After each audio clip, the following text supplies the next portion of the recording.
Government graduate college برائے خواتین میں شعبہ ہوم اکنامکس کے زیر اہتمام ایک پروکار اور تخلیقی نمائش کا انعقاد، جس میں طلبات نے بھرپور جوش و جذبے کے ساتھ شرکت کی۔ نمائش میں گھریلو نظم و نسق، ملبوسات کی تیاری، دستکاری اور غذائی منصوبہ بندی کے متعلق خوبصورت اور عملی نوعیت کی پروجیکٹس پیش کیے گئے، جنہیں شرکاء نے خوب سراہا۔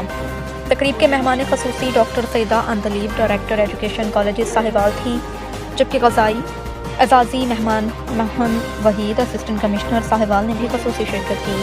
تقریب کی صدارت پرنسپل سمیرہ نسیم نے کی۔ اپنے خطاب میں ڈاکٹر سیدہ اندلیب نے طلبات کی محنت اور اساتذہ کی کاوشوں کو سراہتے ہوئے کہا کہ ہوم اکنامکس کا شعبہ عملی زندگی میں غیر معمولی اہمیت رکھتا ہے اور یہ طالبات کو خود انحصاری اور باوقار کردار ادا کرنے کے قابل بناتا ہے۔